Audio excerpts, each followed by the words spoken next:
On refera une petite pause vers 11h moins le quart, moins 10. Alors, juste pour terminer sur le changement de comportement, je vais juste vous faire un petit outil. Alors, est-ce que vous pouvez me citer les bonnes raisons d'arrêter de fumer?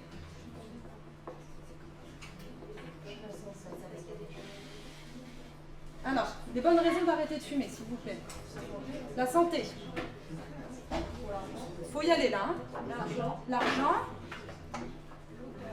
L'odeur. La laine. Les dents. Les ongles. La peau. Les cheveux. Bon, on va peut-être pas tout citer, mais l'idée est là, d'accord? La famille aussi. La famille. L'indépendance. Donc famille, entourage. L'indépendance.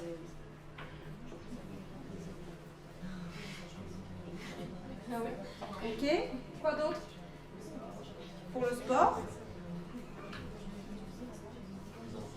Les enfants.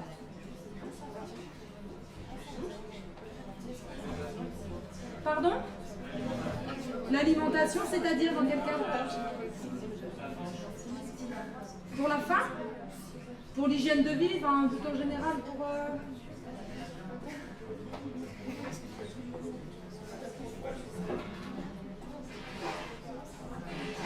Est-ce qu'il y a d'autres bonnes raisons d'arrêter de fumer? Pour le goût, les économies, ok. Le goût... Ah non, c'est autre chose quand même, le goût. Hein.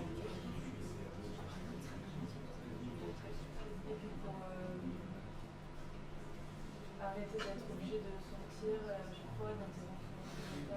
D'être libre, voilà. Un peu plus libre. Indépendance, libre, on va mettre là. D'accord. On a fait à peu près le tour? Sauf si vous en voyez d'autres. D'accord. Alors maintenant, les bonnes raisons de continuer à fumer. Alors si vous n'êtes pas fumeur, essayez de penser à vos copains ou votre famille fumeurs, enfin aux gens qui fument autour de vous. Alors la convivialité. Convivialité. Voilà. Meilleure gestion du stress. Donc on va mettre pour le stress. Le plaisir. Ça fait maigrir. Ça occupe.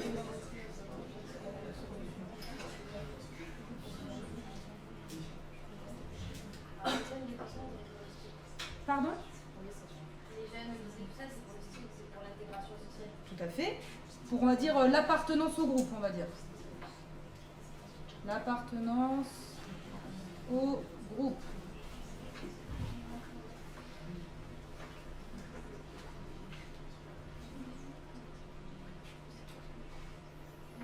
Pas beaucoup de fumeurs.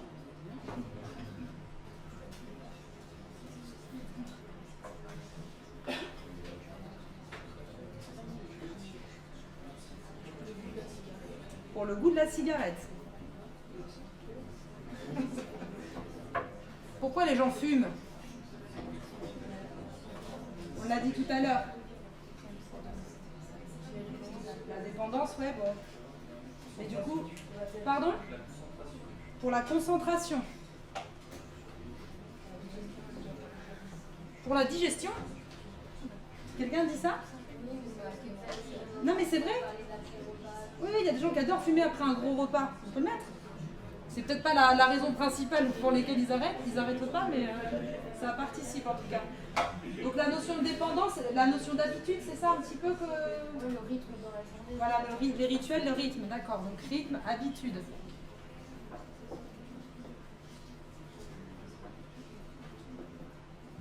Rituel. Est-ce que vous voyez d'autres raisons? Mourir plus vite. Mais bon, je suis pas sûre que je l'entende. Je sais pas si... Après, ça dépend. Il y a des gens qui, malheureusement, ont peut-être envie de se suicider, donc ils se disent que c'est une bonne idée. Qu'est-ce que ça vous évoque, de cette petite chose-là? C'est assez équilibré. C'est assez équilibré. Donc ça veut dire quoi, si c'est assez équilibré? Exactement.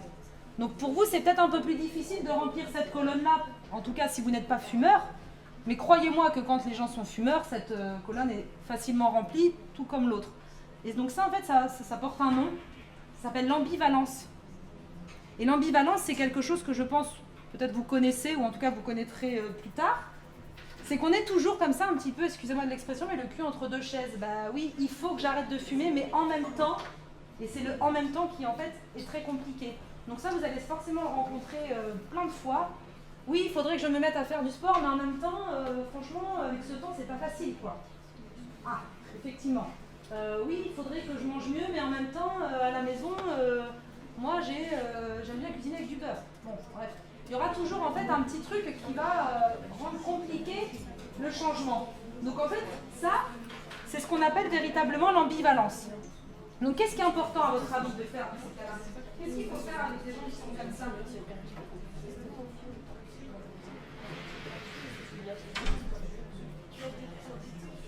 Ouais, c'est-à-dire alors, dans quelle colonne, qu'est-ce qu'il faut s'intéresser? Les priorités de quelle colonne? Des bonnes raisons d'arrêter ou des bonnes raisons de continuer? Les deux, peut-être qu'est-ce qui a le plus de poids dans les bonnes raisons d'arrêter par rapport. Et alors, ben moi, je vais te le dire, c'est ça qui est plus important pour moi. Comment tu fais là, du coup? Ah, piège. Oui. Attendez, écoutez, s'il vous plaît.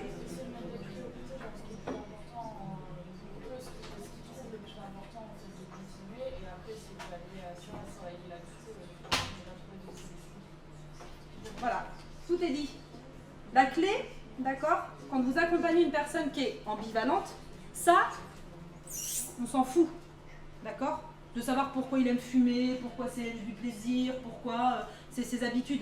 C'est sûr que de toute façon, s'il fume, c'est qu'il a des bonnes raisons de fumer, d'accord. Nous, ce qui nous intéresse, c'est plutôt le verre à moitié plein, c'est-à-dire pourquoi il a envie d'arrêter de fumer, qu'est-ce qui le stimule dans le sevrage tabagique. Donc, comme tu le dis, il va nous lister les bonnes raisons de changer. Éventuellement, on va les prioriser. Qu'est-ce qui est le plus important pour lui? Ah ben c'est plutôt pour ma santé et parce que j'aime faire du sport. N'importe quoi. Ah ben c'est plutôt l'argent parce qu'en ce moment, c'est un peu ric-rac à la fin du mois. On va essayer de prioriser tout ça. Et surtout, quand on discute avec le patient, on le ramène toujours à ça. Pourquoi il a envie d'arrêter de fumer? Quelles sont ses motivations? Et ça, le plaisir, la convivialité, ça ne sert à rien d'essayer de travailler sur les freins à l'arrêt. Il faut travailler sur les leviers à l'arrêt. Parce qu'on ne pourra pas rendre moins convivial le tabac, ou en tout cas ça va être très difficile. On ne pourra pas enlever le plaisir de fumer, ou en tout cas ça sera difficile. On peut, mais c'est très long, très difficile, très usant. Alors que si on travaille sur les leviers et sur ce qui est positif dans le sevrage, tout de suite, le chemin qui va s'ouvrir devant le fumeur va être beaucoup plus positif. Oui. Et il faudra trouver des moyens de... Tout à fait. Alors, après, effectivement, c'est pas il ne faut pas ignorer, on va dire, les choses qui font que la personne, elle fume. Grosso modo, dans un premier entretien en tabaco, quand on fait une anamnèse avec un patient, la première consultation, il va beaucoup nous parler de pourquoi il fume, parce qu'il va avoir besoin de nous dire « Ah bah oui, j'ai ci, j'ai ça ». Donc on va prendre en considération, on va le noter, on va savoir tout ça. En fait, ce que je veux dire, c'est qu'il ne faut pas insister dessus, il ne faut pas en parler systématiquement avec le fumeur. Par contre, s'il nous dit oh, « moi j'ai hyper peur de prendre du poids, franchement je fume parce que je fais attention à ma ligne », bah, on sait que là il va falloir travailler là-dessus et faire attention au poids de la personne. Donc à chaque consultation, on va lui demander comment ça se passe au niveau du poids, au niveau de l'alimentation, comment vous vous sentez. D'accord? On va prendre en considération les choses, mais sans en parler directement. Okay? Et en fait, on se rend compte que dans un entretien avec un patient, si on parle beaucoup des raisons qu'il continue à fumer, en fait, on va entretenir quelque part un petit peu le comportement parce qu'il ne change pas dans sa tête, il est toujours enlisé dans son comportement. Alors que si je l'amène vers autre chose, vers ce qui pourrait l'amener à arrêter de fumer, déjà il se projette dans quelque chose de différent. Alors peut-être que pour vous ça vous paraît comme ça pas très efficace, mais la vérité c'est que l'humain est sensible à ça. on est sensible au verre à moitié plein plutôt qu'à moitié vide. Ça va être plus efficace. D'accord? Donc si on le met tout de suite, on va dire, dans le chemin, on va dire plus positif, alors ça ne veut pas dire qu'il a arrêté de fumer tout de suite, mais en tout cas, on va mettre des conditions qui vont être plus efficaces, qui vont être plus aidantes pour lui. Ok? En tabaco, donc dans l'entretien motivationnel, ça c'est ce qu'on appelle le discours maintien, et ça c'est le discours changement. Donc le discours maintien, c'est quand on va évoquer ça avec le patient et qu'il va nous parler de toutes les raisons pour lesquelles il fume et qu'il n'arrive pas à arrêter de fumer, alors que le discours changement, c'est tout ce qu'il va évoquer en relation avec le nouveau comportement qu'il vise. D'accord? J'ai bien dit que lui il vise, hein, pas que vous visez. Si le projet de la personne c'est de diminuer la consommation, c'est son projet.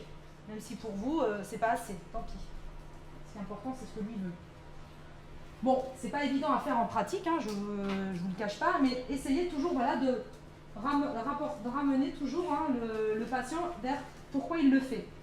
Qu'est-ce qui est positif? Et quand il a réussi, admettons, il fumait 20 cigarettes par jour, il n'en fume plus que 10, eh bien, on s'en fout des 10 qui restent. Ce qui nous intéresse, c'est les 10 qui vient d'enlever. D'accord? Et après, on travaillera sur les 10 qui restent après. Mais dans un premier temps, on valorise le fait qu'il y ait 10 cigarettes en moins et on met en avant qu'il a réussi, qu'il est capable de. Ok? Ça vous parle ça ou c'est un peu éloigné de ce que vous ressentez? Non, ça vous parle? Bon. Gardez-le dans un coin de votre tête un jour. Et après, ça peut être aussi intéressant, selon les patients, mais bon, c'est un peu compliqué, de faire des balances justement décisionnelles.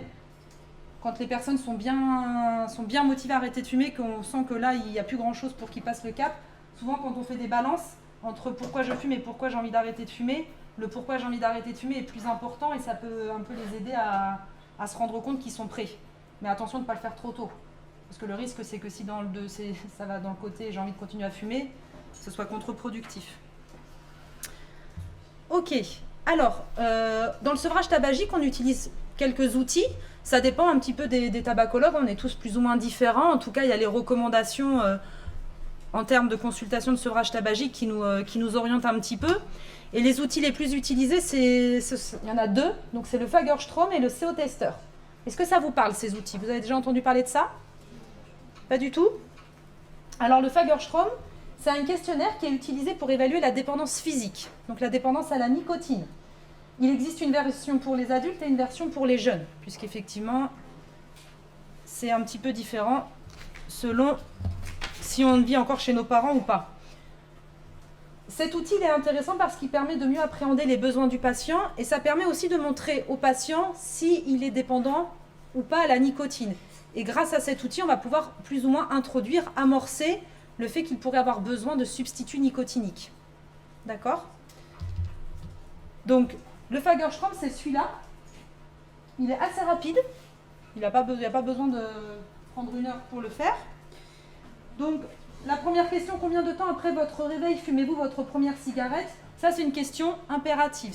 À la limite, si vous ne faites pas passer le Fagerstrom, il y a 2 questions à poser. À partir de quelle heure ils fument leur première cigarette et combien de cigarettes ils fument par jour? S'il vous dit qu'il fume dans les 5 premières minutes après le réveil, on peut considérer que là, on a quelqu'un qui est dépendant à la nicotine. Ok? Donc, c'est gradué en 3 points. Trouvez-vous que c'est difficile de vous abstenir dans les endroits où c'est interdit?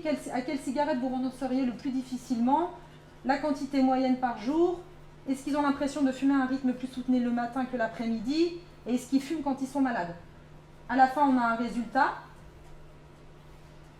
Effectivement, plus il est important, plus la dépendance est élevée. On considère que s'il y a plus de 3, d'accord, si le score est supérieur à 3, il y a présence d'une dépendance quand même, qu'il va peut-être falloir traiter avec de la substitution nicotinique. En dessous, c'est peut-être pas le meilleur outil, la substitution nicotinique, encore que ça peut quand même avoir du sens, on y reviendra tout à l'heure. Pour revenir sur certaines questions, parce qu'il y a des informations importantes. À quelle cigarette vous renonceriez le plus difficilement?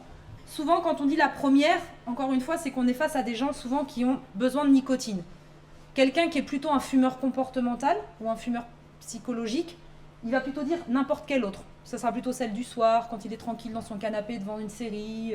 Là, on est plus sur des gens qui fument plus par comportement ou par réponse à une émotion.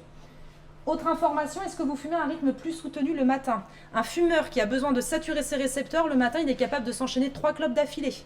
Il se réveille, ça fait potentiellement 5 ou 6 heures qu'il n'a pas fumé. Donc le matin, dans la première heure, il va s'enchaîner 2, 3, 4 cigarettes.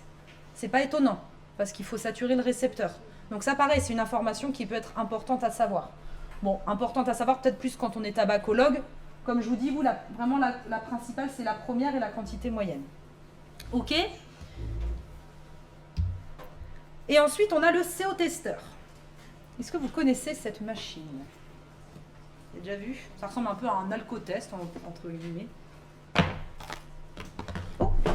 Donc ces petites machines, ça coûte, je crois, à peu près 500 €. Hein. Il y en a peut-être des moins chères, mais bon, elles sont moins bien étalonnées, moins performantes. Alors le CO-testeur, ça permet d'évaluer le CO, d'accord? Donc la quantité de monoxyde de carbone présent dans l'organisme au moment où on fait le test. Il faut savoir que le CO, si on n'est pas fumeur, a priori, le niveau de CO dans l'organisme, il va être inférieur à 6, même je dirais inférieur à 4 ou 3. D'accord? Si on est fumeur, on va plutôt se trouver au-dessus de 6. D'accord? Le CO, il va augmenter forcément en fonction de la quantité qu'on va fumer dans la journée. Ça va également la quantité va également dépendre de ce que l'on fume, si on a fumé de la chicha, si on a fumé un joint, si on a fumé des roulés, si on a fumé des industriels, enfin voilà. Ça va être différent selon pas mal de paramètres. Et ça va être surtout différent selon la manière dont on fume. Et donc ça, c'est un paramètre aussi qui est très important, parce que souvent j'entends des gens me dire « Oh là là, mais moi, le tabac, c'est pas vraiment un problème, je fume 3-4 cigarettes par jour, ça va quand même pas me tuer. » Qu'est-ce que vous en pensez de ça? Qu'est-ce qui est le plus grave, la quantité fumée ou le nombre d'années qu'on a fumé à votre avis? Le nombre d'années. Hein, les études maintenant au niveau de l'INCa sur le cancer, c'est clair, net et précis. C'est pas le nombre de cigarettes fumées dans la vie qui en soi va être problématique, c'est plutôt le nombre d'années où on est exposé au tabac. Autrement dit, il vaut mieux fumer 40 cigarettes pendant 10 ans plutôt que fumer 5 cigarettes pendant 50 ans. D'accord? Donc il faut toujours être assez vigilant quand les gens nous disent qu'ils ne fument pas beaucoup, ils sont tranquilles. Non, non, non, pas vraiment en fait. Surtout s'ils nous disent oui, j'ai 60 ans, ça fait 45 ans que je fume 5 cigarettes par jour.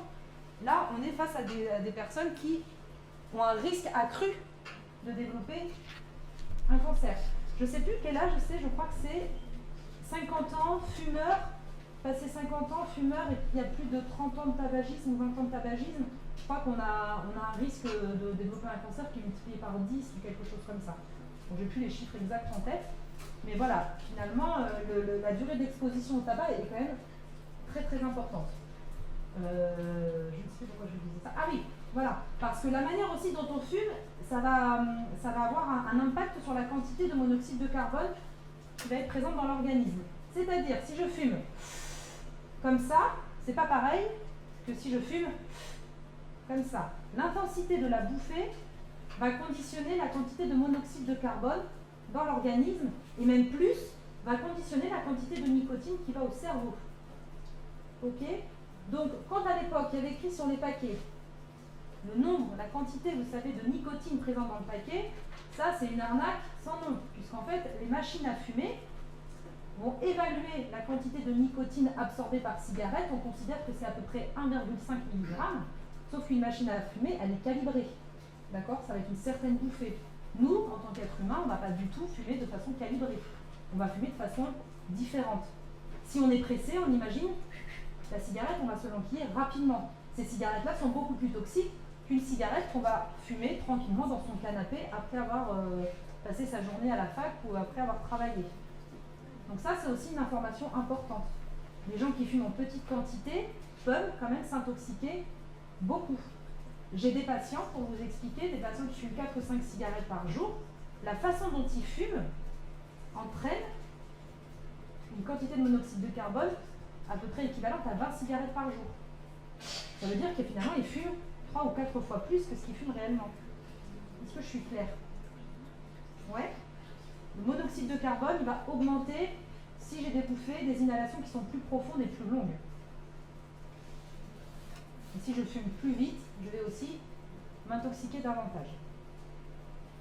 Concernant la nicotine, donc on dit qu'une cigarette, c'est à peu près 1,5 mg de nicotine en théorie, mais moi j'ai des patients qui se prennent 4,5 mg de nicotine par cigarette. D'accord? Déjà selon ce qu'ils vont fumer, la manière dont ils vont la fumer.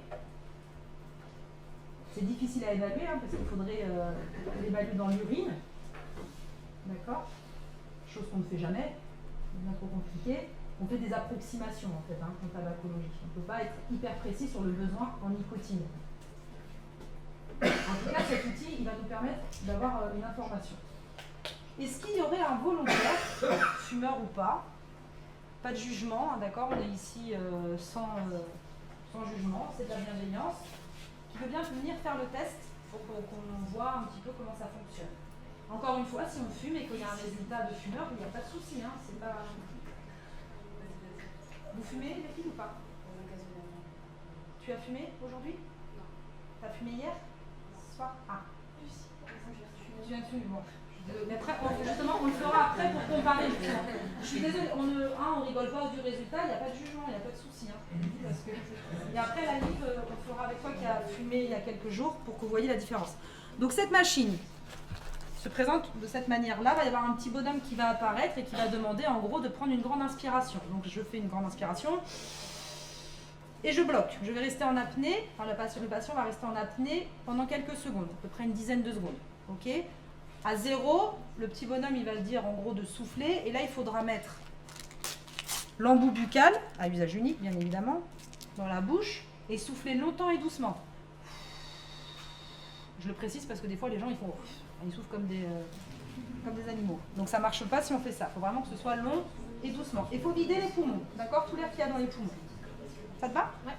L'appareil il risque de biper, risque d'y avoir des trucs rouges, mais pas d'inquiétude. C'est ça. C'est ça, grosse tête de mort. Non, mais bon, en fait c'est carrément nul que ça bipe et que ce soit rouge, parce que des fois les patients ils s'arrêtent de souffler, ça les... Oulala, c'est ce qui se passe. Donc je te préviens, c'est normal. Allez, tu peux inspirer. Et là, tu vas bloquer pendant 15 secondes à peu près. Oh, tu es capable.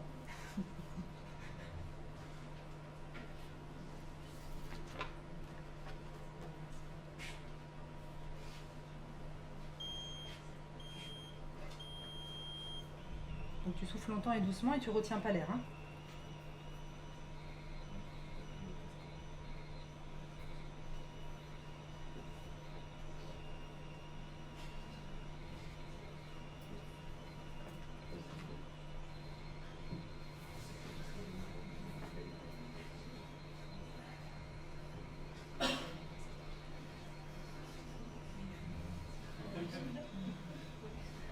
Elle a une bonne capacité respiratoire.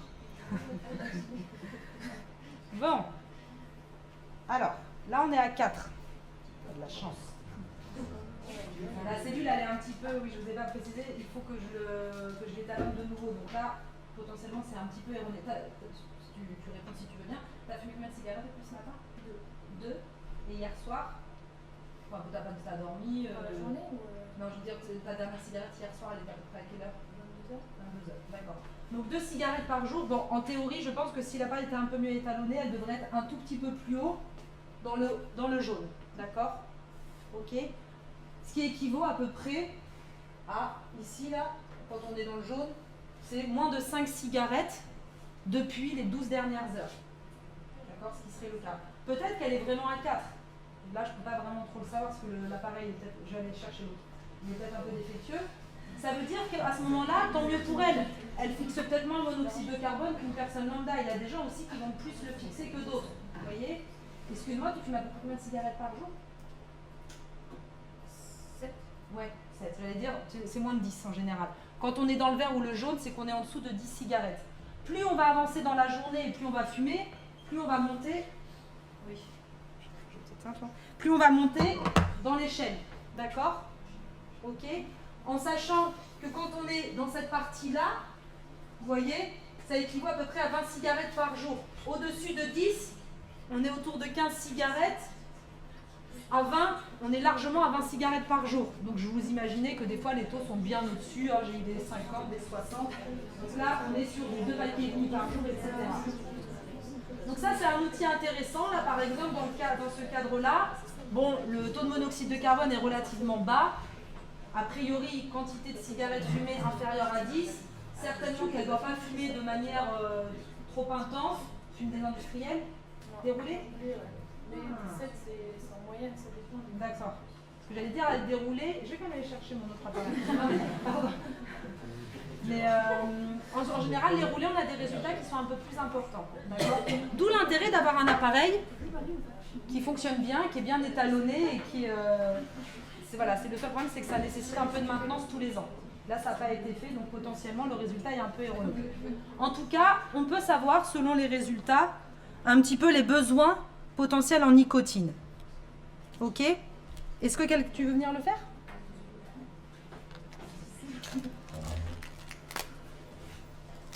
Donc vous avez vu la technique, hein, c'est pas très compliqué. Attends,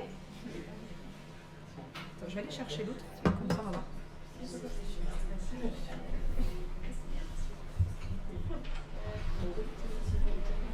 Non.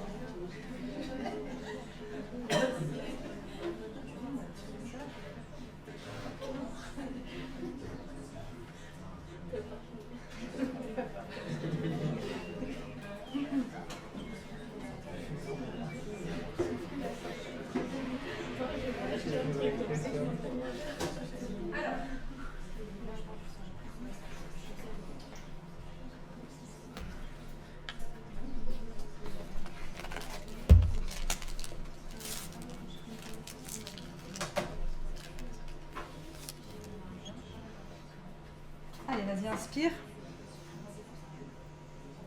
Bloc. Et à 0, tu souffles longtemps et doucement.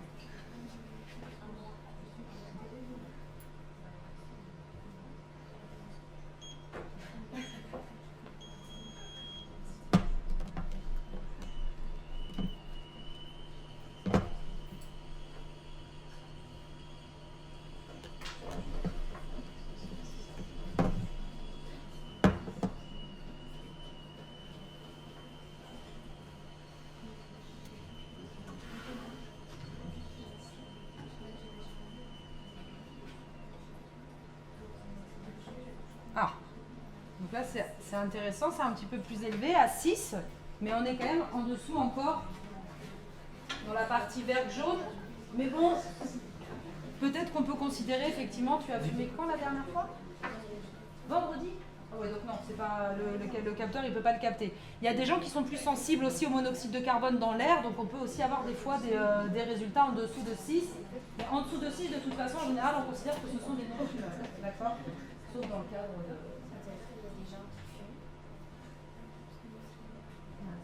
Donc soit... Mais tu veux bien le refaire avec celui-ci? Je vais juste aller chercher un autre embout là.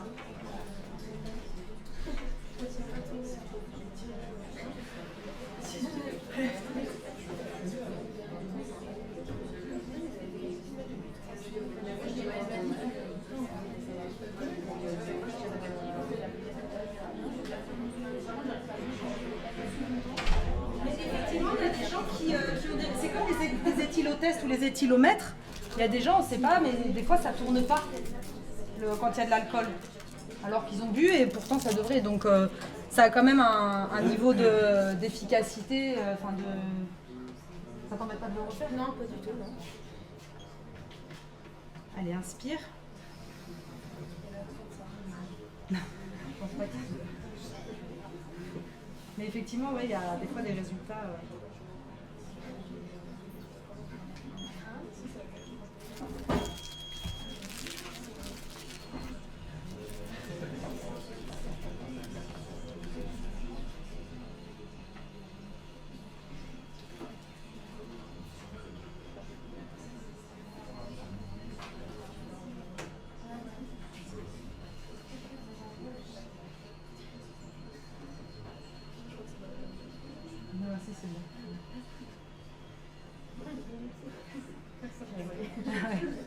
Ouais, bon, en fait, au final, c'est stable. Donc là, elle est de nouveau à 6. Donc, tu fais du sport? Non. Donc, nous avons quelqu'un de spécial ici, excusez-moi. Donc, c'est quand même relativement rare d'avoir fumé une roulée juste avant et de pas... Un chewing-gum peut-être? Non plus. Non, là, non, là tout de suite. Là, donc là, tout de suite, non. Bon, écoutez, ça arrive. En tout cas, en général, ça marche bien et les résultats sont quand même assez parlants. Quand on est assis et qu'on n'a pas fumé, attention, effectivement, ça peut arriver, quoi. C'est pas dramatique, ça peut arriver. On ne peut pas considérer qu'il y a une intoxication, vous avez vu, c'est considéré comme pas d'intoxication au monoxyde de carbone. Ce qui est étonnant, c'est qu'effectivement, après avoir fumé 2 roulés, il y a le 6. Bon, bah, tant mieux pour toi, ça veut dire que tu ne fixes pas trop. Mais je ne t'encourage pas pour autant à fumer plus. Donc voilà. Mais pour les gens qui fument quand même plusieurs cigarettes par jour, en général, c'est un outil intéressant. Et c'est surtout que les personnes, quand elles voient des résultats un peu élevés, bah, ça signe un petit peu la sonnette d'alarme, quoi. Elles se disent, ah oui, quand même. Ok ? Donc souvent, les personnes, elles sont dans la partie rouge. Ok ? Pour les femmes enceintes, la tolérance au monoxyde de carbone, elle est encore plus basse que chez la personne lambda, d'accord ? On considère qu'il y a une intoxication pour le fœtus à partir du moment où on est déjà supérieur à 4 en monoxyde de carbone. Ok ? Donc même une cigarette, malheureusement, quand on est enceinte, c'est, entre guillemets, c'est vraiment à ne pas recommander, quoi. Et madame, Oui ? entre 10 et 15 cigarettes par jour, du coup, on est dans les oranges. On est plutôt dans le rouge, hein. Au-delà de 10, on est déjà dans le rouge, hein. Ouais, ouais. Et quand c'est régulier, si c'est 2 week-ends et 15 la semaine, le lundi par exemple, est-ce que c'est un impact différent? Enfin, Alors, sur la santé ou sur le CO? les deux. Alors sur le CO, en général, c'est sur les 24 dernières heures. Donc c'est pour ça, comme toi tu as fumé vendredi, le CO-testeur, il ne peut pas l'évaluer, ça, c'est pas possible. Il faut au moins qu'il y ait eu la substance dans les 24 dernières heures. Donc effectivement, bon, bah, si la personne qui fume moins le week-end, elle souffre dans le CO le week-end, elle va avoir un CO qui va être beaucoup plus bas par rapport à la semaine où il sera beaucoup plus haut. L'avantage et la limite aussi de cet outil, c'est que c'est vraiment à l'instant T. Donc des fois, quand on a des patients qui viennent en consultation, c'est le matin, ils n'ont pas fumé depuis le matin, ils vont avoir des niveaux de CO très bas, alors que si on leur faisait le soir, ils auraient des niveaux de CO beaucoup plus hauts. Donc c'est pour ça qu'on peut utiliser cet outil, mais il n'est pas toujours très, très pertinent. Ça va vraiment dépendre, en gros, des patients. Moi, quand j'ai des patients qui fument à peu près 20 cigarettes par jour, régulièrement, qui fument et le matin, et le midi et le soir, je fais des CO. Quand j'ai des patients qui me disent qu'ils fument surtout le soir, je les vois à midi ou à 11h, bon, ben, ça ne va pas être très parlant. Donc effectivement, le CO sera différent. Après, sur la santé, ça dépend quel âge il a, ça dépend de combien de temps il fume, ça dépend encore une fois de son patrimoine génétique. Mais c'est sûr que de toute façon, 15 cigarettes par jour, c'est quand même considéré comme si on vivait dans un parking souterrain avec une trentaine de bagnoles allumées, quoi. En termes de pollution, je veux dire. Donc quand même, c'est important. Vous avez des questions par rapport à ça? Oui. Je voulais savoir si vous aviez beaucoup de femmes enceintes en consultation. Moi, j'en ai pas beaucoup puisque souvent les femmes enceintes, elles sont suivies par des sages-femmes qui sont tabacologues. Donc c'est un peu des spécificités, enfin c'est des spécificités quand même. Faut savoir que les femmes enceintes, c'est très compliqué. Alors c'est très facile d'arrêter de fumer quand on est enceinte parce que souvent on a une motivation qui est énormissime. Mais à l'inverse, sur le plan hormonal, très difficile. D'accord? Donc c'est quand même une prise en charge, un accompagnement particulier. Et les traitements de substitution, on le verra tout à l'heure, il y a quelques spécificités. On ne traite pas de la même manière. Mais par contre, effectivement, on va dire que majoritairement, quand même, les femmes enceintes, elles arrêtent de fumer pendant la période de la grossesse ou au moins elles diminuent leur consommation. Celles qui n'y arrivent pas, c'est souvent des personnes qui sont des fumeuses grosse quantité. Enfin, c'est vraiment difficile pour elles, quoi. Et c'est encore plus difficile pour elles d'arrêter de fumer parce que alors, la culpabilité, alors là, elle est multipliée par 200. D'une part parce qu'elles s'en veulent de faire ça à leur bébé et en plus parce que l'entourage est juste exécrable. Donc c'est encore plus dur. Toujours pareil, hein, essayer d'être un peu dans la compréhension. Bon, après, il y a des femmes qui en ont absolument rien à faire, ça arrive. Hein. Alors là, c'est bien dommage, mais bon. Après, est-ce qu'il faut arrêter au moment de la grossesse ou est-ce qu'il faut arrêter avant? Est-ce que c'est une différence s'il arrive Ouais. des... Alors, j'ai pas les réponses peut-être les plus scientifiques, mais ce qui est sûr, c'est que le mieux, c'est d'arrêter avant pour être un peu tranquillisé, rassuré, voilà, sur le plan du stress, hein, je veux dire. On est dans de bonnes dispositions pour accueillir cet enfant, on va dire, dans notre ventre. Donc, on recommande d'arrêter de fumer un petit peu avant. Après, si la personne elle arrête de fumer au moment où elle tombe enceinte, c'est très bien aussi. C'est juste que parfois, il peut y avoir un peu de stress à cause du sevrage. Donc en plus, avec la grossesse, les nausées, le machin, ça peut être un peu compliqué. Par contre, toutes ces histoires de il vaut mieux continuer à fumer plutôt que de faire du stress au fœtus, donc ça c'est une légende, hein. C'est un mirage, ça n'existe pas, d'accord? Les études scientifiques sont claires, nettes et précises. La pire des choses pour le fœtus, c'est le monoxyde de carbone et pas le stress, hein. D'accord? Ça c'est prouvé. Alors peut-être qu'il y a eu des études qui ont mis en évidence certaines problématiques à cause du stress, mais il n'y a pas de consensus à ce sujet, alors qu'au niveau du tabac, c'est très clair, hein. Une cigarette fumée, c'est tout de suite, le fœtus, il prend tout, hein. Tout. D'accord? Sur le plan santé, du coup, est-ce que si on arrête de fumer un mois, par exemple, avant de tomber enceinte, est-ce que du coup, ça changera quelque chose au niveau des conditions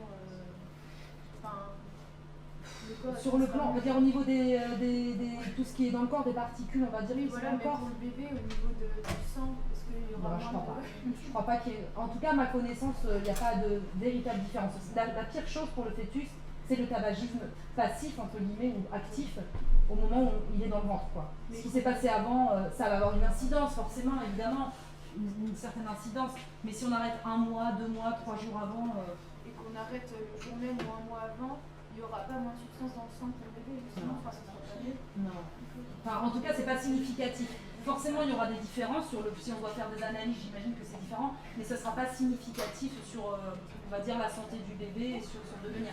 Par contre, ce qu'on observe, et ce qui est vraiment fascinant, entre guillemets, c'est que, admettons, moi je fais un enfant, je suis non fumeuse, d'accord? Je n'ai jamais fumé de ma vie, je fais un enfant, mais si ma mère, elle a fumé quand elle était enceinte de moi, mon enfant peut avoir des stigmates, enfin sur le plan génétique, hein, peut avoir des modifications génétiques liées à ma mère. Vous avez suivi? Donc en fait, il faut aussi, des fois, quand on remonte dans le temps, il y a des patrimoines génétiques qui sont modifiés par rapport à ce qui s'est passé in utero pour la génération d'avant. Est-ce qu'il y a des prédispositions? Oui. Mais génétiques? Oui. Mais il y a des... Absolument. Ce que je disais tout à l'heure, il y a des prédispositions génétiques, ouais. Alors c'est pas prouvé encore, encore une fois, c'est pas des choses qui sont complètement arrêtées, mais on observe a priori qu'il y aurait un patrimoine génétique des gens qui auraient le gène, je dis bien le gène avec des grosses guillemets, hein, parce que c'est pas exactement ça, mais qui pourraient avoir une sorte de gène pour développer une dépendance à un produit psychoactif. Ouais.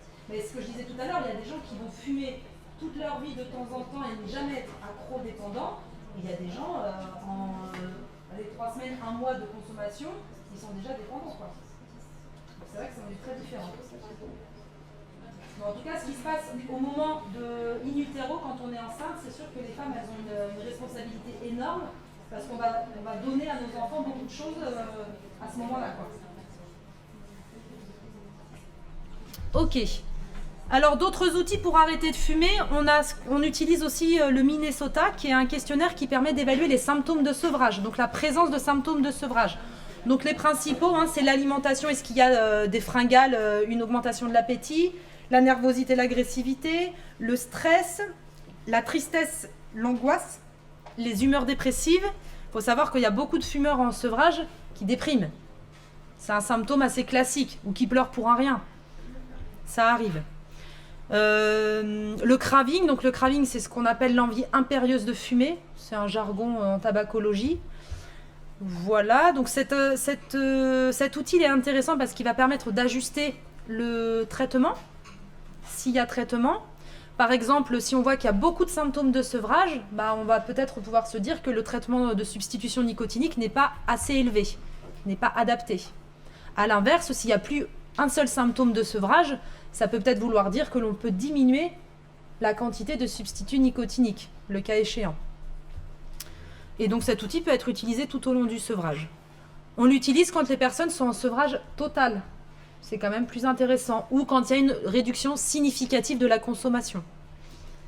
Et après, il y a tout un tas d'autres outils. Il y a pléthore d'outils que moi, je n'utilise pas forcément trop ou qui ne sont pas forcément trop utilisés par, on va dire, les tabacologues en général. Mais en tout cas, il y en a quand même des très intéressants. C'est juste que plus on utilise d'outils, plus on doit avoir de temps, quoi. C'est un petit peu ça la limite.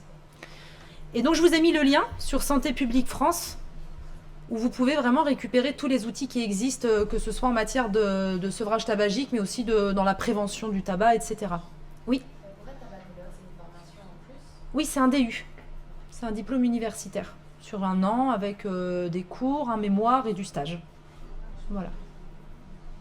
Et c'est différent d'addictologue, hein. Un tabacologue, l'addictologue, il voit vraiment l'ensemble des addictions. Il n'est pas spécialisé par contre forcément dans le tabac, mais il est beaucoup plus compétent pour accompagner tout ce qui est sevrage alcoolique et tout ce qui est héroïne, cocaïne et tutti quanti, alors que les tabacologues, on est vraiment très spécialisé dans le tabac et on accompagne exclusivement tabac et éventuellement cannabis. Voilà. Ok, alors maintenant on va justement parler un petit peu de tous les traitements de substitution qui existent. Est-ce que vous les connaissez? Oui. Ah, pourquoi est-ce qu'on ne l'interdit pas si c'est si toxique que ça? Dans les mœurs, il y a aussi autre chose qui est dans les mœurs, c'est que ça rapporte un max d'argent. Et que c'est oui, à l'État, d'une part par rapport aux taxes, mais aussi parce qu'il y a un énorme lobbying des industriels du tabac. Ça brasse des milliards de dollars par an. C'est vraiment des gens qui sont très très puissants. Donc concrètement, évidemment la solution ce serait de l'interdire, très très simplement, mais ça ne sera jamais le cas. Ça n'arrivera jamais. Enfin, ou en tout cas, je pense qu'on ne sera pas là pour le voir. Ça m'étonnerait. Donc c'est très problématique et ce qui est très difficile, c'est qu'en plus de ça, notamment en France, je ne sais pas si vous avez déjà remarqué, mais tout ce qui touche au sevrage des drogues en général, c'est quand même plutôt bien pris en charge en France.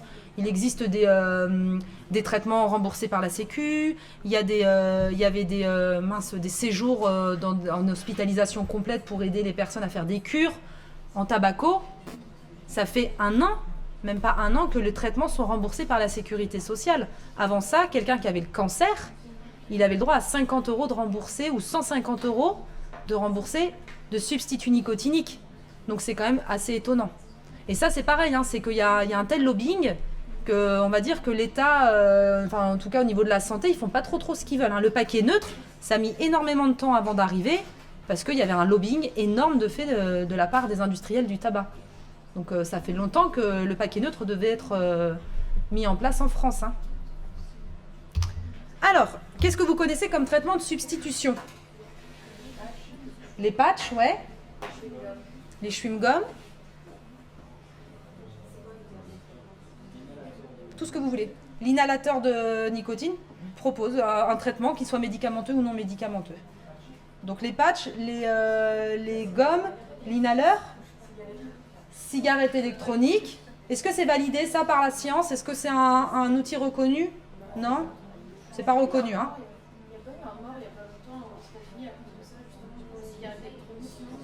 Alors je sais que là, on a reçu, les membres de la Société française de tabacologie ont reçu une alerte, comme quoi aux États-Unis, beaucoup de fumeurs de e-cigarettes ont développé des problématiques pulmonaires graves. Et il y en a qui ont conduit, effectivement, 2 sont décédés, mais voilà. Apparemment, c'est à cause des liquides, absolument, hein. Oui. Justement, ils sont en train d'étudier ça pour l'instant. Nous, de ce qu'on a reçu de la part de la SFT, de la Société française de tabacologie, on ne sait pas trop à quoi c'est dû. Le fait est que tous ces gens-là qui ont été admis pour un problème pulmonaire grave étaient des fumeurs de e-cigarettes. Donc c'est un petit peu ça ce qui reliait tous les patients. Les 2 qui sont morts notamment aussi. Donc on est en train de faire, ils sont en train de faire des études un petit peu plus poussées, pour voir ce qu'il en est. Et en France, on a reçu cette alerte en voulant dire, en gros, attention, si vous avez ce genre de patients, vérifiez si ce sont des fumeurs de e-cigarettes. Pour l'instant, en France, on n'a pas eu de cas comme cela. Donc effectivement, c'est peut-être lié à une substance du liquide. Mais on va en parler justement après. Donc ok, dans la substitution nicotinique validée, donc on a les patchs, on a dit, on a les gommes, l'inhaleur, il en manque 2. Des disques. Ah, non, peut-être, après, il existe vraiment plein de choses, des fois on n'est pas au courant de tout, hein, mais c'est possible qu'il existe des choses. Non, validé, hein, je parle, hein. Des substitutions nicotiniques validées. On a le spray, voilà, et ensuite on a des bonbons à sucer. Ça, ce sont les 5 substituts nicotiniques validés, ok. Après, ce qui est important de savoir, c'est que ces substituts nicotiniques, ils peuvent être prescrits par des médecins, des infirmières et des kinés. Et que maintenant, il y a un remboursement possible, un remboursement qui est tarif sécurité sociale, comme n'importe quel autre médicament depuis janvier 2019. Alléluia, sachez que c'est une révolution dans le milieu de la tabacologie. Mais par contre, ils ne sont pas tous remboursés. Donc on vous a mis le lien pour que vous puissiez voir quels sont les substituts remboursés. Par exemple, le spray et l'inhaleur ne sont pas encore remboursés. Ne sont remboursés que les patchs de certaines marques et que les gommes et bonbons à sucer de certaines marques. Donc tout est référencé là sur le site d'Amélie. Parce qu'effectivement, si vous prescrivez, admettons, un spray, c'est le patient qui le payera. Ok ? Et du coup, les sages-femmes n'ont pas le droit de prescription? Effectivement, dans la nouvelle, là c'est une erreur de notre part, les sages-femmes ont le droit de prescrire. Absolument. Et ensuite, il existe 2 traitements que vous n'avez pas le droit de prescrire, ni les kinés, ni les infirmières, ni les sages-femmes, je crois. Je crois qu'il n'y a que les médecins. C'est le Champix et le Ziban. Est-ce que vous avez déjà entendu parler de ces traitements? Ouais. Le Champix peut-être? Qu'est-ce que tu en as entendu? Ouais. Ouais. Et après... Donc effectivement, donc le Champix, c'est un dérivé d'antidépresseur qui a été mis au point pour le sevrage tabagique. D'accord? Donc c'est un laboratoire qui a vraiment créé un traitement dans le cadre du sevrage tabagique qui est très intéressant parce qu'a priori ça dégoûte vraiment le fumeur du tabac. Ça ne marche pas pour tout le monde, mais a priori ça a quand même des effets intéressants. Le problème, ce sont les effets secondaires. Puisqu'en fait, ça déclenche souvent chez les patients des cauchemars avec des rêves mais vraiment étranges. Et c'est trouble du sommeil, quoi. C'est un peu stressant pour le patient. Donc ça, c'est un premier effet secondaire qui peut être désagréable. Et le deuxième effet secondaire qui a été rapporté, c'est que chez des personnes qui sont fragiles sur le plan psychologique, ça peut réactiver un syndrome dépressif et ça peut conduire même à des idées suicidaires. Donc, quand c'est prescrit, c'est un médecin et normalement, c'est les 3 premiers jours après la prise du traitement, de nouveau un rendez-vous, puis toutes les semaines. Enfin, c'est quand même un protocole un peu particulier, en général. Mais bon, en tout cas, ça a fonctionné chez certains patients. Et après, le Ziban, donc la molécule, ça s'appelle le bupropion. C'est un ancien antidépresseur qui a été orienté ou sorti de son, on va dire, de son objectif initial, et ça a été utilisé dans le tabac, dans le sevrage tabagique. Bon, les études sont pas hyper emballantes, quoi. C'est de moins en moins utilisé à ma connaissance. En tout cas, moi je suis pas médecin, donc je prescris ni varénicline ni bupropion, forcément. Et après, dans les autres traitements vraiment validés scientifiquement, on a les thérapies cognitives et comportementales, ce qu'on appelle les TCC. Donc ça a fait preuve d'une efficacité dans le sevrage tabagique et dans le maintien du sevrage. Après, on y reviendra, il y a tous les autres outils d'aide à l'arrêt du tabac, mais qui ne sont pas validés d'un point de vue scientifique, qui sont reconnus, mais pas validés. Alors, on va faire substitut après substitut pour que si un jour vous avez besoin de les prescrire, ou en tout cas de conseiller des patients, vous sachiez un petit peu quoi leur dire. Donc le patch. Déjà, en première information, très important de préciser aux patients que la substitution nicotinique, ça ne sert pas à rien. Parce que dans la tête de plein de patients, c'est inutile. Pourquoi c'est inutile? Parce que souvent, ils ont décidé d'arrêter de fumer seuls et ils sont allés voir le pharmacien. Le pharmacien lui a dit « Ah oui, vous fumez 20 cigarettes, il vous faut tel patch ». Le patient met le patch, ça ne marche pas, il considère que c'est inutile. Mais c'est un petit peu comme si on prend un Doliprane 500 alors qu'il nous faut un Doliprane 1000. Doliprane 500, il ne va pas marcher, notre mal de tête va rester, parce qu'on a besoin d'un Doliprane 1000. Ben, c'est un peu pareil pour la substitution. Si c'est mal dosé, ça ne sert à rien. Si c'est bien dosé, ça va aider. Quand vous expliquez aux patients la substitution nicotinique, le meilleur exemple à donner, c'est le principe de l'anesthésiant. C'est-à-dire, je me suis coupé le bras, j'ai une plaie, il faut qu'on me fasse des points de suture, je vais à l'hôpital, on va me proposer un anesthésiant local, tout simplement pour que ce soit moins douloureux et plus supportable. En général, on ne refuse pas. C'est plus agréable de se faire recoudre avec un anesthésiant. Le fait est que l'anesthésiant ne va pas soigner, mais va aider. Ben, c'est pareil en fait pour la substitution nicotinique. C'est pas ce qui va faire arrêter le patient de fumer, mais c'est ce qui va l'aider à. D'accord ? On va considérer finalement que la substitution nicotinique, c'est une espèce de béquille d'aide pour que le sevrage soit plus supportable. D'accord ? Et pour éviter que le patient se batte contre ses envies toute la journée. Oui. À quel moment on l'arrête ? On va justement en parler. Alors, les patchs. Les patchs, très intéressants pour des gens qui ont quand même une dépendance physique, une dépendance à la nicotine. On va dire, on a un Fagerstrom à 5 ou 6, on peut considérer quand même que la dépendance physique, elle est là. Le patch est intéressant. Il va permettre de délivrer une dose de nicotine en continu durant la journée. Il en existe de 2 sortes. Les patchs sur 24 heures ou les patchs sur 16 heures. Les patchs sur 24 heures sont recommandés pour les gens qui fument dès le réveil. Parce que c'est des gens qui ont besoin de nicotine dès le début de la journée. Donc il faut qu'ils en aient la nuit. Parce que sinon, au réveil, c'est la galère.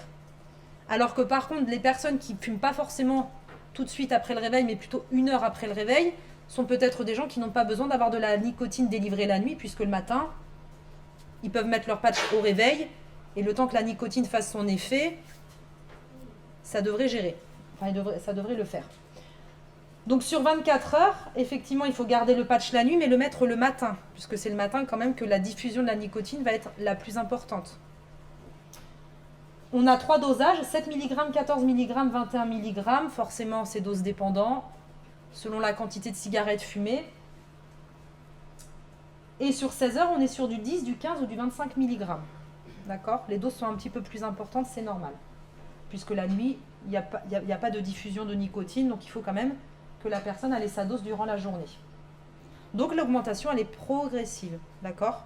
Il n'y a pas de pic, comme je disais tout à l'heure, il n'y a pas de shoot nicotinique, on est vraiment sur une délivrance durant toute la journée. En gros, à la fin de la journée, les 21 mg auront été diffusés, d'accord ? Oula.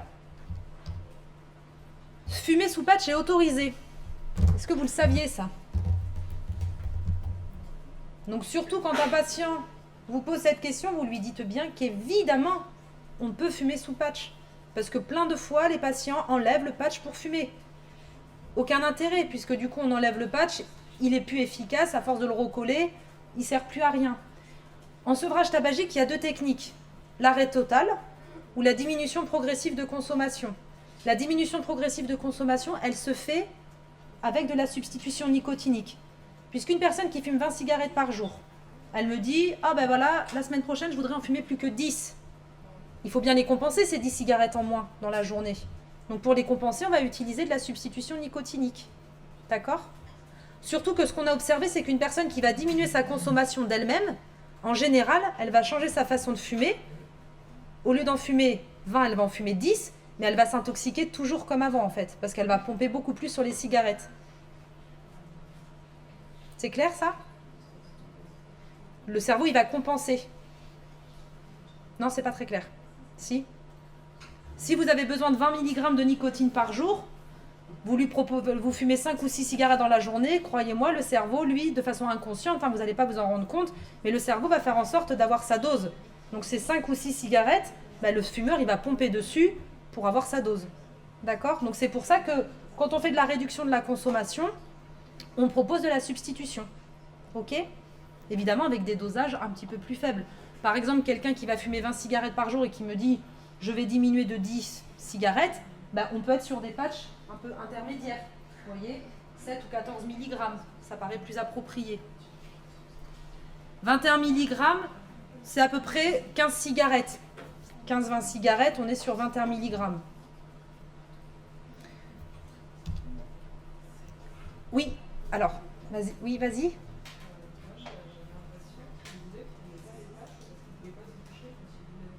Oui.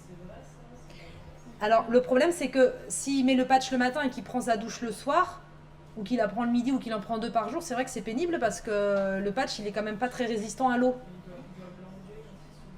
Non, ils peuvent le garder, mais le risque, c'est qu'il soit moins efficace. Le mieux, c'est le matin, il prend sa douche, il le pose après. S'il reprend des douches dans la journée, soit il met une compresse ou il fait attention, quoi.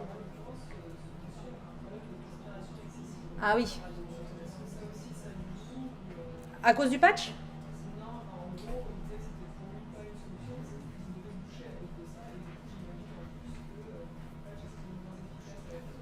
Alors, avec la transpiration, le problème, notamment l'été, c'est vrai qu'il peut glisser. Ils peuvent le perdre. Donc, effectivement, là, avec la transpiration, c'est pas hyper adapté. Après, moi, j'ai des patients qui mettent le patch sous le pied. Sous le pied, ils transpirent... Enfin, encore que l'été, on transpire énormément des pieds, donc c'est peut-être pas un bon exemple. Mais bon, il y a des gens qui peuvent le mettre sous le pied aussi quand ils font des allergies. Quand il y a des gens qui font des allergies, sous le pied, c'est un peu moins sensible. Bon, après, les zones de patch, normalement, c'est le bras, l'épaule et les poignées d'amour. Pour ce patient, effectivement, compliqué. Après, ce que des fois, il y a des patients qui font, c'est qu'ils rajoutent un pansement, là. Un pansement transparent, comme ça, sous la douche, ça craint pas. Et en plus, il est bien collé. Bon, c'est un peu pénible, hein, évidemment, il faut mettre le patch, le pansement. Mais bon, c'est vrai que quand on a envie d'arrêter de fumer, ça peut être une solution de mettre un surpansement par-dessus. Voilà. Oui. Oui. Non. De toute façon, la seule chose qui va exciter le récepteur, c'est vraiment le fait de fumer. Hein. Donc le patch, lui, il va juste aller envoyer une dose de nicotine qui va être de 7, 14 ou 21 mg en continu dans la journée. Donc en soi, il n'y a pas de risque à multiplier les deux, quoi. Ça ne change rien. Si on continue de fumer, de toute façon, on excite les récepteurs quoi qu'il arrive. Et pas plus avec des patchs. Ah ben c'est sûr que si la personne, elle fume autant de cigarettes qu'avant et qu'elle a un patch, là, en général, on a des symptômes de surdosage. Le patient, il n'est pas hyper content, quoi. Oui. J'ai pas bien compris pourquoi on veut mettre une dose de nicotine sur un récepteur sans le stimuler. C'est le fait de c'est ça, c'est la violence du shoot en fait. C'est que le fait qu'en 7 secondes, comme ça va au cerveau, c'est comme quand on prend un rail de cocaïne ou qu'on se fait une intraveineuse, ça va tellement vite au cerveau que c'est ça qui va stimuler et exciter le récepteur. D'accord ? Si on va petit à petit, il ne sera pas stimulé. Alors, c'est caricature, on va dire que c'est vulgarisé, mais en gros c'est ça.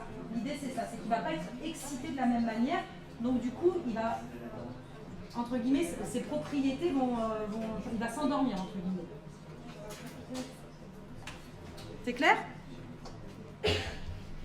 Les symptômes de surdosage, donc un patient qui se plaint de maux de tête ou de nausées, genre après un week-end où on a un peu abusé de la cigarette, je parle pas de l'alcool mais juste de la cigarette, souvent on a fait une après-midi avec les copains, on a fumé un peu plus, le soir on a un peu la tête dans le patch, quoi. On se sent... on sent qu'on a la nausée, qu'on n'est pas hyper en forme. Bah, ça, c'est vraiment un symptôme de surdosage classique. Donc, on ne prend pas beaucoup de risques à être surdosé. Et croyez-moi, c'est rare de surdoser des gens avec des substituts nicotiniques. Parce que ce qui est écrit sur 14 mg, vous imaginez bien qu'il n'y a pas 14 mg qui va véritablement dans le cerveau. Forcément, quand on le pose avec la transpiration, s'il se déplace, on perd un petit peu en quantité. D'accord ? Et comme je vous disais, une cigarette, c'est au minimum 1,5 mg de nicotine. Et encore, c'est le minimum. On est plus de l'ordre peut-être de 2 voire 2,5 mg de nicotine selon comment on fume. Donc c'est rare de surdoser. Et par contre, un symptôme pénible qu'on ressent beaucoup, c'est les démangeaisons. C'est un petit peu dur à dire ça. Donc du coup, pas hésiter à dire à la personne de changer d'endroit tous les jours. Hein. Ça fait 6 zones. Bras droit, épaule droit, omoplate droit, poignée d'amour droite et pareil à gauche. Après, moi, il y a des patients qui ont 2 patchs. Donc, on peut donner 2 patchs. Hein. Forcément, vous imaginez bien un patient qui fume 2 paquets et demi par jour. 2 paquets et demi fois 1,5. 50 fois 1,5. 21 mg, ça ne va pas lui suffire. C'est pour ça que des fois, il y a à la pharmacie, quand le patient il achète ses patchs, il ne va jamais avoir l'idée de mettre 2 patchs. Il va se dire, oh là là, c'est beaucoup trop. Mais en fait, c'est beaucoup trop peu pour lui, un patch. Donc quand il y a des grosses consommations comme ça, on peut très largement prescrire 2 patchs par jour. Ok ? Ensuite, on a les substituts nicotiniques oraux. Donc les substituts nicotiniques oraux, ils sont très intéressants pour pallier les envies impérieuses de fumer, ce qu'on appelle le craving. Ça va délivrer de la nicotine un petit peu plus rapidement que le patch, d'accord ? Et ça va permettre de compenser le geste ou de compenser en fait le moment où on fume. On imagine bien que la personne, quand elle fume sa cigarette, elle a l'impression qu'il y a un goût, qu'il y a quelque chose qui rentre à l'intérieur d'elle. Donc le fait d'avoir un bonbon ou une gomme à mâcher, ça peut éventuellement compenser ça. Par contre, il faut se méfier, il faut prévenir les patients, la nicotine a goût de poivre. C'est pas bon, mais c'est comme ça. On n'y peut rien, c'est le goût de la nicotine. Donc ils ont essayé de cacher un petit peu, de masquer ce goût en mettant de la menthe, de réglisse, de l'eucalyptus. Mais le fait est que quand même, ça a goût de poivre. Hein. Alors moi, ce que je dis souvent aux patients, c'est un peu comme la première cigarette, la deuxième, la troisième, c'était pas les meilleures, mais qu'on s'y est habitué quand même. Bah, c'est pareil pour le substitut. Il faut se dire que les 5-6 premières fois, ça sera pas hyper agréable, et puis après, on s'y fait. Donc les gommes à mâcher, il existe 2 dosages différents, 2 mg et 4 mg. Bon, moi personnellement, je prescris très rarement du 4 mg, sauf si vraiment fumeur de cigarillos, 20 cigarillos par jour, où là il y a des gens qui ont vraiment des doses de nicotine, des besoins très importants. Mais souvent on est plutôt sur du 2 mg. Donc en gros, une cigarette enlevée, une gomme à mâcher. J'enlève 10 cigarettes par jour, je peux prendre 10 gommes à mâcher par exemple. En sachant qu'on peut leur dire 10 à 13, 14 gommes à mâcher. Encore une fois, on ne prend pas trop de risques à faire prendre plus de gomme que de cigarettes à un patient. Puisque les 2 mg ne vont pas véritablement aller au niveau du récepteur. Par contre, pour prendre le substitut, il y a des consignes à respecter parce que si on prend mal le substitut, il sera moins efficace. Donc la consigne, c'est de mâcher lentement à droite, puis placer la gomme contre la joue et répéter en fait cette procédure plusieurs fois. Je mâche 1 fois, 2 fois, 3 fois, j'attends quelques secondes. Je répète la même chose à gauche, puis j'enchaîne ça, je fais ça une dizaine de fois, et après je peux consommer la gomme comme un chewing-gum classique. Mais initialement, il ne faut pas le mastiquer comme un fou dès le départ, parce que sinon la délivrance de la nicotine ne va pas être optimale. Voilà, et donc la quantité va être fonction du nombre de cigarettes enlevées. En sachant qu'on peut très bien avoir un patch et des gommes à mâcher. Le patch, il va délivrer de la nicotine tout le long de la journée. La gomme à mâcher, c'est oh punaise, là j'ai vraiment envie de fumer, j'en peux plus, je suis pas bien. Hop, je peux prendre la gomme. D'accord ? Le seul problème de ça, c'est que la nicotine, elle va se délivrer avant une quinzaine, vingtaine de minutes. Donc quand on a envie de fumer tout de suite, on a besoin de nicotine immédiat, la gomme à mâcher, le temps qu'elle délivre la nicotine, ça va prendre du temps. Donc des fois, quand les patients se connaissent très bien, ils anticipent l'envie. D'accord ? Ils savent que souvent, vers 15h, ils fument une cigarette. Donc à 3h moins le quart, 3h moins 20, ils prennent la gomme en amont. Comme ça, ils anticipent le besoin. Ça, c'est les gens qui font un petit peu comme ils le sentent. Donc des fois, ça peut être intéressant de faire comme ça. Vous me suivez ou c'est un peu trop d'informations ? Non, ça va ? Donc dans la même famille que les gommes à mâcher, mais pour un autre style, ça dépend des goûts, hein, c'est pareil, sinon en termes d'efficacité, on a les comprimés à sucer. Donc même objectif, ça pallie les envies impérieuses de fumer, c'est intéressant pour lutter contre le craving. Toujours le goût poivré, ça ne change pas. Toujours plusieurs goûts, ça ne change pas. Si la seule différence, c'est que les comprimés à sucer, il y a menthe, eucalyptus et menthe réglisse, je crois. Alors que les chewing-gums, il y a aussi citron, fruits rouges. Mais ce n'est pas les meilleurs. En général, les patients préfèrent quand c'est menthe ou eucalyptus. Ça camoufle un petit peu plus le goût de poivre. Là, ce qui est intéressant par rapport aux comprimés à sucer, c'est qu'il y a plus de dosage. 1,5 mg, 2 mg, 2,5 et 4 mg. Selon les marques. Ça dépend des marques. Donc ça, sur Amélie, vous savez là, ce que je vous ai, le lien, vous avez toutes les marques avec tous les dosages qu'ils proposent. Et là, au niveau de le système de prise, il faut déposer le comprimé sur la langue et le déplacer d'un côté et de l'autre contre les joues. On ne le met pas sous la langue et on ne le croque pas. Je le mets quelques secondes à droite, quelques secondes à gauche, jusqu'à temps qu'il fonde totalement.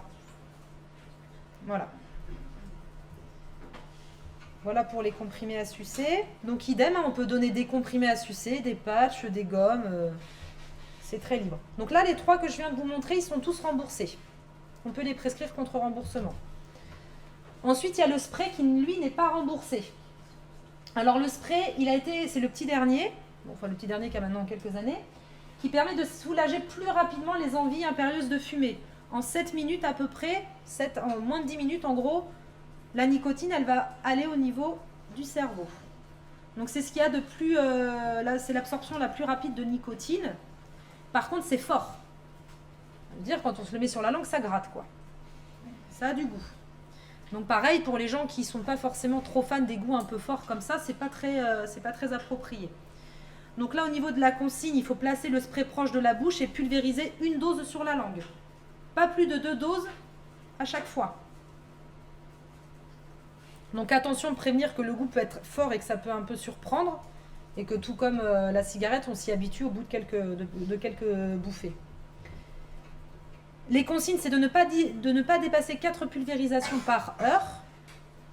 ne pas déglutir au moment où on fait le spray et ne pas non plus inhaler la pulvérisation. Encore une fois, si vous voulez le détail de comment ça fonctionne, sur les sites des fournisseurs, hein, des substituts, il y a des vidéos, il y a des tutos, en gros, il y a l'explication un petit peu simplifiée de l'utilisation des substituts. Mais c'est important de savoir bien les prendre parce que malheureusement, si on le prend mal, il sera moins efficace. Hein. Donc voilà pour le spray. Et le dernier, c'est l'inhaleur. L'inhaleur, alors lui, il est intéressant parce qu'il peut aussi compenser le geste. Pour les gens qui ont un peu besoin là d'avoir toujours quelque chose dans la main. Je ne sais pas si vous avez déjà remarqué, des fois, ils ont des bâtons de réglisse. Les gens qui arrêtent de fumer, vous avez déjà vu ça? Bon, en tout cas, mes parents, à moi, à l'époque, ils utilisaient beaucoup les bâtons de réglisse. Donc réglisse moyen parce qu'avec l'hypertension, ça ne fait pas bon ménage. Mais en tout cas, donc l'inhaleur permet de compenser le geste. Par contre, c'est souvent un petit peu décevant pour le fumeur parce qu'il a l'impression qu'il va y avoir de la fumée, de la vapeur ou quelque chose qui va rentrer dans la bouche, alors qu'en fait, pas du tout. Donc l'inhaleur, c'est le petit dispositif blanc. Tac, tac, tac, on le dévisse. On met à l'intérieur une cartouche. Cette cartouche, en fait, elle est imprégnée. Enfin, il y a un tampon qui est imprégné de nicotine et de menthol. Et en fait, on va aspirer par l'embout l'air qu'il y a dans le dispositif. Et donc, il y a des micro-gouttelettes de nicotine qui vont aller se déposer dans la bouche. Mais en fait, le patient, il sent un goût, mais c'est tout. Il n'a pas du tout de sensation comme la vapeur ou la fumée quand elle rentre dans la bouche. Donc souvent, ils sont un peu déçus. Ils s'emballent un peu au début quand on leur propose ce substitut.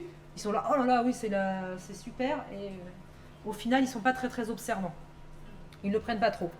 La cartouche, elle doit être utilisée dans les 12 heures en général, aller jusqu'à 24 heures, mais en sachant qu'à un moment donné, il n'y a plus de nicotine dans la cartouche. Hein.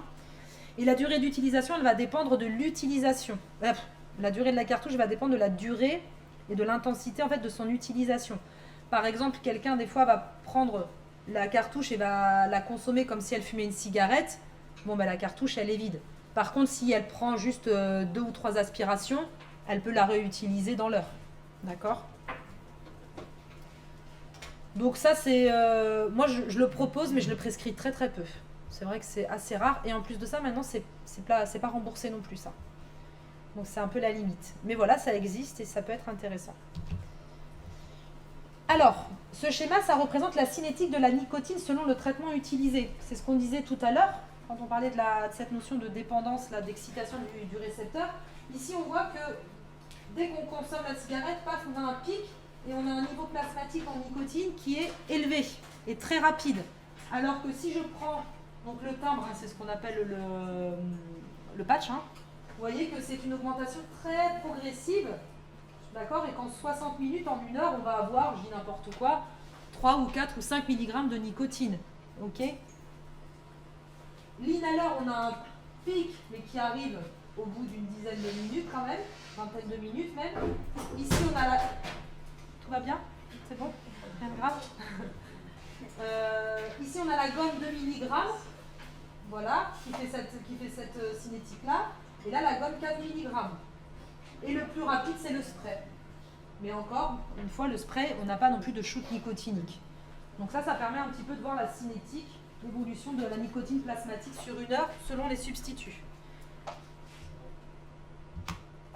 Et là, vous avez quelques articles, des rapports de la HAS et des Cochrane sur les traitements médicamenteux, sur comment les utiliser, qu'est-ce qui est efficace, moins efficace. Sachez que vous pouvez tout mélanger, que les patients ils peuvent prendre et des patchs, des gommes, des comprimés, ça il n'y a pas de souci. Que tout ce qui est substitution orale c'est intéressant pour lutter contre le craving et que le meilleur moyen pour entre guillemets les prescrire c'est une cigarette enlevée égale un comprimé ou une gomme à mâcher. Et que par contre si admettons vous avez un patient qui arrête de fumer, je vous donne un exemple sur 20 cigarettes, on peut très bien lui donner un patch de 21 mg et lui proposer à la demande de prendre des comprimés à sucer ou des gommes à mâcher. Avant d'arriver au surdosage de nicotine, il faut quand même charger la mule, quoi. C'est vraiment, vraiment très rare. Moi, personnellement, j'ai jamais de patients... Si, j'ai des patients qui m'ont dit qu'ils avaient eu des surdosages, mais parce qu'ils fumaient toujours. Donc forcément, il y avait des symptômes de surdosage, mais c'est logique. D'accord? C'est pas à cause de la substitution seule, en tout cas. C'est clair, à peu près? Ensuite, les traitements qui sont reconnus et non validés. Donc, on a l'hypnose qui, quand même, fait de plus en plus preuve de son efficacité. On a l'acupuncture aussi qui marche pas trop mal. Il y a l'auriculothérapie. Alors, je ne sais pas si vous avez déjà entendu parler de ça. On met des espèces de petits clous dans l'oreille. Et puis, quand le clou il tombe, et ben, apparemment, on n'a plus envie de fumer. Bon. Et voilà. Moi, j'ai deux patientes qui ont fait, avec qui ça a marché. Donc, je sais qu'à Uchaud, à côté de Nîmes, là, il y a quelqu'un qui fait ça, un médecin. Alors, des auriculothérapeutes, j'en connais pas sinon.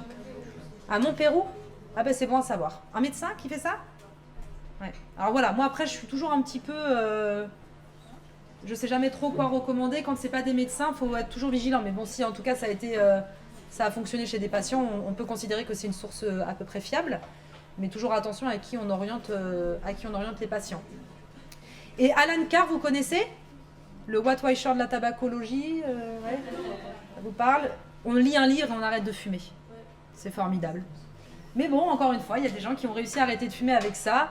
Moi, je suis un petit peu hermétique, mais en tout cas, je dis aux patients qui sont sensibles un petit peu au bourrage de crâne, parce que c'est du bourrage de crâne, ça peut être intéressant de le lire. Voilà. En fait, en gros, à la fin, on est tout excité d'aller à la fin du livre. Et la fin du livre, c'est un peu comme ça arrive un peu comme un cheveu sur la soupe, mais c'est intéressant. Si vous avez l'occasion de le lire, c'est pas mal pour la culture G. Voilà, et après, il existe donc l'entretien motivationnel, ce dont je vous ai parlé dans les rapports de la HAS. Il est prouvé que les consultations, plus elles sont longues et plus elles sont efficaces, donc au moins 20 minutes, et que tous les outils d'entretien, qui vont valoriser le patient, le rassurer, l'encourager, etc., il est prouvé que ça potentialise, ça augmente l'efficacité de l'accompagnement, et surtout dans la durée. Le maintien du sevrage est quand même, en général, meilleur quand on utilise la bienveillance et l'empathie. Alors moi je travaille pour une structure, donc j'accompagne que les patients de ma structure, donc non c'est pas payant, c'est dans le cadre du programme. Sinon en général c'est des consultations qui sont prises en charge de toute façon par la sécurité sociale, sauf que c'est pas très rentable de faire de la tabaco en France, puisqu'ils sont remboursés pour une consultation de médecine générale, donc c'est 15 minutes, et qu'en 15 minutes on peut pas faire de la tabaco, c'est pas possible. Donc c'est un peu la limite aussi chez nous, c'est que les libéraux ont du mal en fait à faire de la tabaco, c'est pas simple, c'est pas évident. Donc souvent c'est plutôt, par exemple à Montpellier, au CHU, il y a l'unité de coordination en tabacologie. À l'Institut, à l'ICM, il y a des consultations spécifiques de tabacologie. Donc là en fait ça fait partie de leur programme d'accompagnement, de prise en charge. Et là on peut plus prendre le temps et c'est plus agréable et pour le patient et pour le professionnel. Mais il n'y a pas beaucoup de... Du coup les médecins font souvent du dépassement d'honoraires pour pouvoir faire des plus longues consultations. Oui.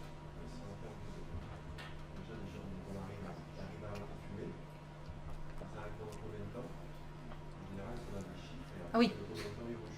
Oui, c'était la question d'ailleurs de tout à l'heure. Alors, les recommandations, en termes de traitement, on dit que souvent on a besoin de 3 mois pour que le récepteur il se calme un petit peu et qu'il soit un petit peu moins virulent et que les symptômes de sevrage soient moins présents, voire disparaissent. Donc souvent, on conseille aux patients de se substituer pendant au moins 3 mois.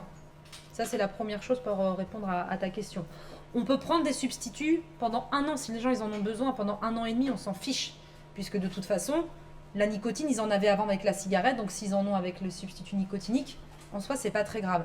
À un moment donné, par contre, si ça fait 3 ans qu'il a des patchs et qu'il a des bonbons à la nicotine, il va peut-être falloir quand même qu'il passe le cap d'arrêter. Le problème qu'on a, c'est que en soi, on ne peut pas être dépendant véritablement à la substitution nicotinique. Encore qu'il y a des patients qui sont plus sensibles que d'autres. Mais par contre, ce qui est sûr, c'est que c'est rassurant de l'avoir. Souvent, sur le plan psychologique, les gens peuvent avoir une forme de dépendance, notamment aux comprimés à la nicotine, parce que c'est un peu l'outil qui les a aidés à arrêter de fumer. Donc, voilà, il faut être vigilant par rapport à ça. Au niveau des rechutes, souvent on observe les rechutes, quand les gens arrêtent de fumer, c'est souvent dans les 3 premiers mois qu'il y a quand même un risque de rechute accru. Après, je peux pas dire, au-delà de 3 mois, c'est variable, quoi. En fait, en gros, si les gens, il leur arrive un moment difficile dans leur vie, juste après avoir arrêté de fumer, effectivement, ils sont beaucoup plus sensibles la première année que plus tard. Mais bon, il y a des gens qui rechutent au bout de 10 ans, quoi. Donc c'est très compliqué de répondre de façon précise à cette question. Voilà. Mais effectivement, dans les 3 premiers mois, c'est quand même la période un peu critique. Et une fois qu'on a passé ce cap, déjà là, il y a quelque chose de mis en place pour le patient. Voilà.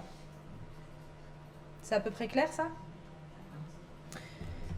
On va faire la deuxième pause.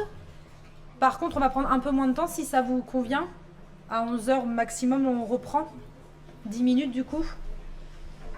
Et on terminera par la cigarette électronique et on parlera des cas cliniques. Si vous avez des questions, n'hésitez pas aussi à venir. Hein.